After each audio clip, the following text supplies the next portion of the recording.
All right, here we go. A whirlwind history of the Great Highway presented by Western Neighborhoods Project. The western edge of San Francisco along Ocean Beach wasn't legally part of the city of San Francisco until the Outside Lands Act of 1866. But speculators had been claiming this area well before American surveyors laid a grid on it. Spanish colonists took the land from San Francisco's first peoples, the Ramaytush Ohlone, and then broad Mexican land grants were ceded to American homesteaders and capitalists, either through direct sales or swiped on technicalities in court. People have always been drawn to the windswept sand dunes at Ocean Beach, traveling near the surf along the hard-packed sand, which formed a natural roadway. The first paved road here was created in the early 1860s. It was an unsuccessful, privately franchised toll road local officials assured would not interfere with the excursionists on God's great highway. However, it was immensely unpopular. After a local farmer named Robert Smith set the toll house on fire in 1872, the city set in motion an investigation that eventually led to the municipal purchase of this and other toll roads in the city, like the Point Lobos toll road seen here. Throughout its history, what we know as Great Highway has evolved as a reflection of the city's needs. Looking at early maps, we see it alternately referred to as Great Highway and Great Highway Reservation, and it's drawn as an extension of what would become Golden Gate Park. The road's early classification and treatment as parkland was likely to simplify maintenance logistics, since sand migrating across the highway into Golden Gate Park required constant vigilance and propagation from an early iteration of the San Francisco Recreation and Parks Department. This was a wild part of the city, even through Prohibition, with roadhouses, saloons, and dance halls catering to rowdy clientele who braved miles of shifting sand dunes to get here. In the 1890s, part of the Sunset District side of Ocean Beach became a bohemian enclave known as Carville by the Sea that turned surplus street horse cars into clubhouses, taverns, and seaside retreats.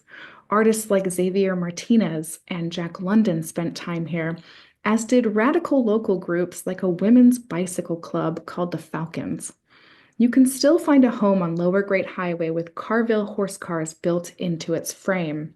But as we see today, a remote area made popular by artists gave way to mainstream settlement. Improved public transit and the 1906 earthquake and fire brought new residents to the growing neighborhood, which was rebranded as Oceanside, a name that would be in use through the 1920s. This part of San Francisco began to transform into a proper neighborhood as more visitors came to enjoy the West Side. Although Ocean Beach, the Cliff House, Sutro Baths, and Sutro Heights had long brought San Franciscans to the seaside for fun and relaxation, infrastructure improvements and additional attractions further incentivized the trip. In the 1910s, what became Playland at the beach began to take shape along Great Highway on the Richmond District side, with rides and restaurants appealing to all ages. A seawall and esplanade, which made it easier to walk, ride bicycles, drive, and park along the highway, was dedicated in two phases. First in 1922 and again in 1929.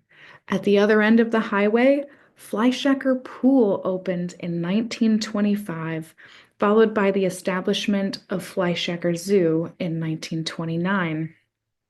Improvements like these in between recreation zones, like pedestrian tunnels, public restrooms, bridle paths for horseback riding, and play structures for children continued through the 1930s, making Great Highway safer and more family friendly. And this western outpost of San Francisco continued to make space for different lifestyles. In the early 1900s, Jack Johnson, the first African American heavyweight boxing champion, trained at the Ocean Beach Pavilion while preparing for the legendary Fight of the Century from his headquarters at Seal Rock House. As the city became known for its counterculture, a vibrant surf community took shape at Kelly's Cove. Despite her passing in 2018, you can't miss the colorful home of local legend Carol Schultz, known as the Queen of the Beach along Lower Great Highway. Music promoter Chet Helms brought the Summer of Love scene to the beach, hosting Family Dog concert with acts like Jefferson Airplane and the Grateful Dead to the old surf club building. Since the beginning, driving culture and car culture has been essential to the identity of Great Highway. Around the 1960s, it became known for drag racing, and car clubs still meet regularly at Ocean Beach. You could find youngsters like Al Young, who later became the first Asian American world champion race car driver, testing their limits here on the highway. Young belongs to a pioneering Chinese family in San Francisco that migrated west from Chinatown, settling here in an increasingly multicultural neighborhood alongside families with Irish, Russian, German, and Jewish heritage, among others. At the end of the 20th and into the 21st century, the Great Highway slowed down as the neighborhood's residential density increased. Accidents like the tragic death of 10-year-old Tika Gowan in 1970 led to the installation of traffic lights and other safety improvements. Playland at the beach closed and was demolished in 1972, making space for a grocery store and additional housing. Public debates about the future of Great Highway heated up in the late 1970s, with local organizations like the Sunset Ocean Beach Association and the Great Highway Neighborhood Association voicing concerns about what changes would mean for residents of the Sunset District in closest proximity to the highway. Through the 1980s, the city continued to grapple with historic problems like Herculean efforts to manage disruptive sand migration and balancing recreation areas with car traffic.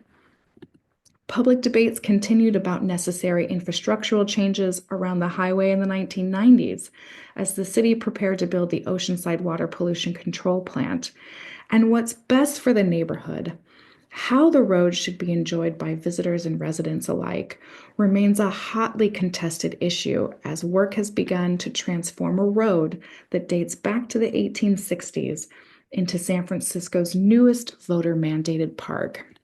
Now, there's obviously a lot more history here, and you can learn more about the Western neighborhoods from WNP, your friendly neighborhood history nonprofit, by visiting our website at wnpsf.org.